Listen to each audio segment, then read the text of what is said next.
फुलवा गांव में अपने परिवार के साथ रहता था।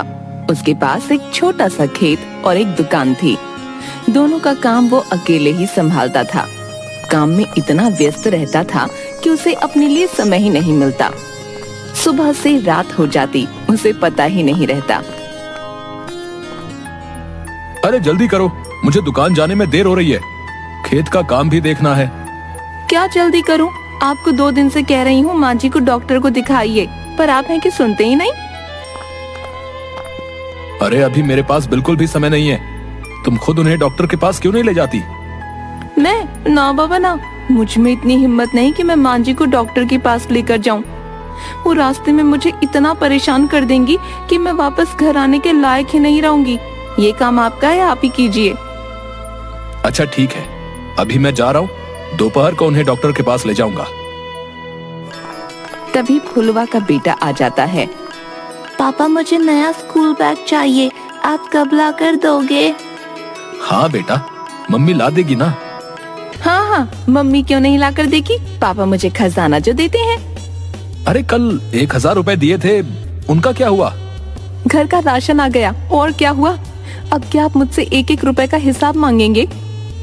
पापा मुझे नहीं पता, मुझे आज ही स्कूल बैग चाहिए। सब बच्चों के पास सुंदर सुंदर बैग हैं और मेरा तो जगह जगह से फटा पड़ा है। अब तो उसमें से ज्योमेट्री बॉक्स भी बाहर निकल कर गिर जाता है। तू चिंता ना कर बेटा, पापा हैं तेरे, लाएंगे क्यों नहीं। आज जरूर तेरे लिए नया स्कूल बैग लेकर आएंगे। पिता का फर्ज निभाना ही पड़ेगा। अच्छा ठीक है, अभी मुझे जाने दो, नहीं तो मेरा सारा काम रुक जाएगा। फुलवा जाने लगता है। अजी सुनिए, आते समय माँ जी के लिए अंगूर लेते आना। कितनी बार कहा है तुम्हें, जाते समय पीछे से मत टोका करो। टोक कौन रहा है? मैं तो माँ जी की फरमाइश आपको बता रही हूँ। वही कह रही थी, उनका अंगूर खाने का बहुत मन है। आजकल फल वाला नहीं आ रहा तो मैं क्या करूँ, बाजार में ही मिलेंगे। फुलवा आगे बढ़ जाता है, तभी उसकी माँ की आवाज आती है। फुलवा, बेटा फुलवा, ओ फुलवा। अरे माँ, इस समय क्या हुआ? फुलवा, ओ बेटा फुलवा। फुलवा माँ के कमरे में गया। क्या हुआ माँ, तुम क्यों बुला रही हो? मुझे काम के लिए देर हो रही है। बेटा तू पूरा दिन काम करता रहता है, 2 घड़ी मेरे पास भी तो बैठा कर। मैं दोपहर में तुमसे बहुत सी बातें करूंगा। अभी मैं चलता हूँ, बहुत जल्दी में हूँ। कहता हुआ वो बाहर चला गया। दोपहर को वो अंगूर और स्कूल बैग लेकर आया। माँ, ओ माँ, चलो डॉक्टर के पास जाना है। देर हो गई तो वो अस्पताल से चला जाएगा। हाँ बेटा, आ रही हूँ। हाय, बुढ़ापे में जल्दी जल्दी नहीं चला जाता। माँ लाठी टेकती हुई धीरे धीरे आती है। फुलवा माँ का हाथ पकड़कर उन्हें रिक्शा में बैठाकर ले जाता है।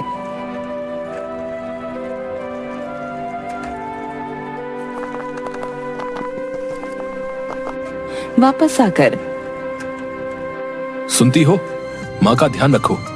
इनकी तबीयत वाकई में बहुत खराब है। मैं अभी डॉक्टर की लिखी हुई दवाइयाँ लेकर आता हूँ। अरे आते समय क्यों नहीं लेकर आए?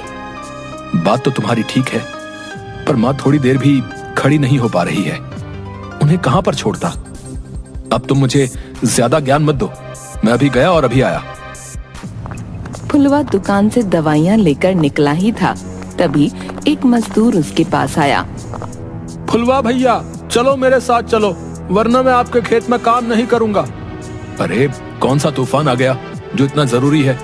थोड़ी देर रुक नहीं सकते? आप मेरा हिसाब कर दो, मैं अभी चला जाता हूँ। अरे मेरे कहने का मतलब ये नहीं था। मैं तुम्हारे साथ चल तो रहा हूँ। क्या बात हो गई बताओ। फुलवा खेत में जैसे ही पहुंचा, एक और मजदूर भागा भागा आया।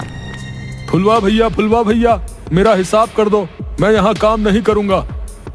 क्यों, क्या हो गया? थोड़ी देर पहले तो तुम दोनों को ठीक ठाक छोड़कर गया था, अब क्या हुआ? एक मजदूर दूसरे की ओर इशारा करके, ये आदमी बिल्कुल पागल है भैया, इसे बोलने की तमीज नहीं। इसकी वजह से मैं यहाँ काम नहीं कर सकता, मुझे यहाँ से जाने दो। मुझे भी नहीं करना। आप सारा काम इसी से करवा लो। तुम लोग शांति से अपना काम क्यों नहीं करते? आपको क्या पता फुलवा भैया, आप कौन सा खेत में रहते हो? मालिक होकर खुद तो यहाँ वहाँ घूमते रहते हो।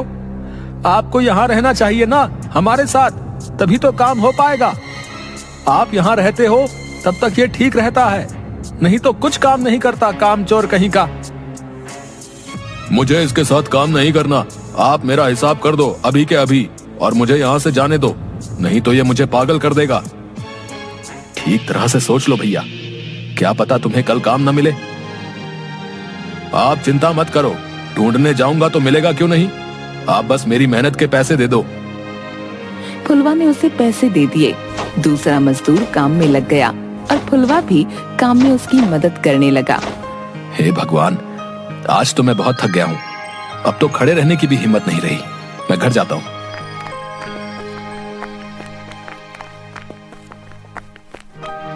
रास्ते में वो नदी किनारे रुक गया। क्यों ना एक डुबकी मार लूं, पूरा शरीर दुख रहा है, थोड़ी थकान कम हो जाएगी। वो नदी की ओर बढ़ गया। अरे ओ भैया, ओ भैया, ओ कहाँ जा रहे हो भैया? नदी उफान पर है, वहाँ मत जाओ। पर फुलवा को उसकी आवाज नहीं आई। वो आगे बढ़ा, उसने एक डुबकी लगाई। इस रोजमर्रा की जिंदगी में बहुत किचकिच है। अच्छा हो नदी में समा जाऊं। कितना शीतल जल है। आहा हा हा, मजा आ गया एक डुबकी में ही। फिर दूसरी डुबकी में अचानक एक तेज लहर आई और फुलवा का संतुलन बिगड़ गया। वो उसके साथ बहने लगा। अरे बचाओ, अरे बचाओ, अरे कोई तो बचाओ। अरे मेरे मुंह से गलती से निकल गया कि मैं नदी में समा जाऊं। अरे भैया बचाओ बचाओ, वो आदमी नदी में बह गया है भैया। फुलवा नदी में समा गया।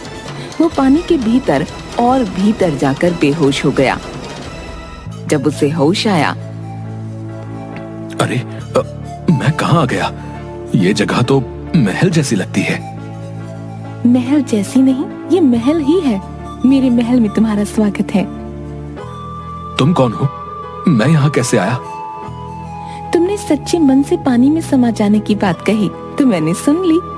तुम मेरी पानी की दुनिया में हो और मैं जल परी हूँ। ये मेरा महल है।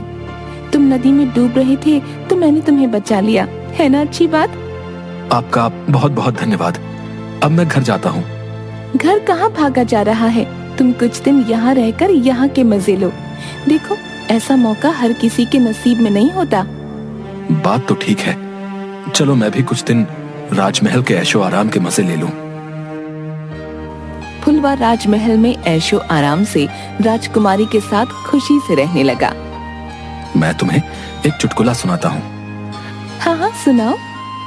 3 सेब पड़े थे। एक लड़के ने दूसरे से कहा कि मुझे ये 3 दे दे। दूसरे लड़के ने उसे 3 थप्पड़ मार दिए।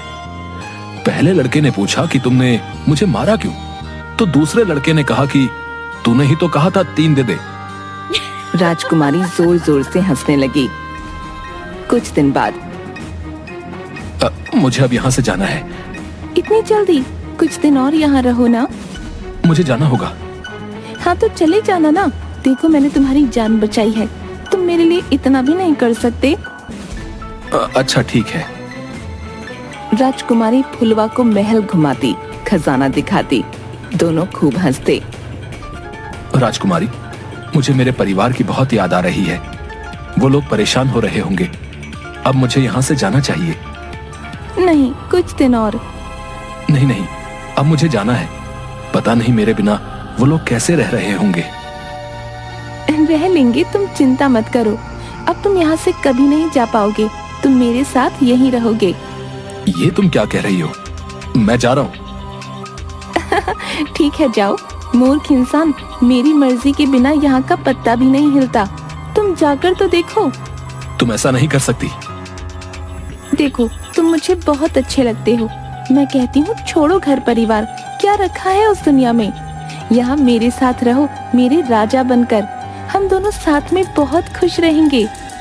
मेरी माँ, पत्नी और बेटा सब मेरी राह देख रहे होंगे। तुम मेहरबानी करके मुझे यहाँ से जाने दो। मैं यहाँ और नहीं रह सकता। मेरा भी परिवार था, पर सब मर गए। अब मैं अकेली हूँ। तुम मेरे साथ यहीं रहो, समझे? नहीं तो मुझे जबरदस्ती करनी पड़ेगी। मैं जा रहा हूँ। फुलवा ने जाने के लिए कदम उठाया पर वो वहीं जम गया। मान जाओ। ये तुम गलत कर रही हो, भगवान सब देख रहे हैं।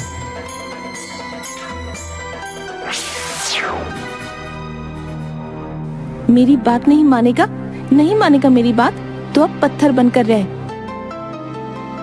वहीं फुलवा के घर में पता नहीं मेरा फुलवा कहाँ चला गया। माँ जी, वो नदी में बह गया, पता नहीं जिंदा भी है कि नहीं। चुप रह कलमुए, मेरे फुलवा को कुछ नहीं हुआ, वो जिंदा है। नदी में मिला वो नहीं ना, वो जरूर आएगा। जैसी आपकी मर्जी, पर पंडित जी ने कहलवाया है कि कल बहुत बड़ा दिन है। जिस नदी में फुलवा बहा है उसकी पूजा कर लेना। नदी किनारे फुलवा की पत्नी और बेटा आंख बंद करके फूल प्रवाहित करते हैं। आप जहाँ कहीं भी हैं, जल्दी घर आ जाइए।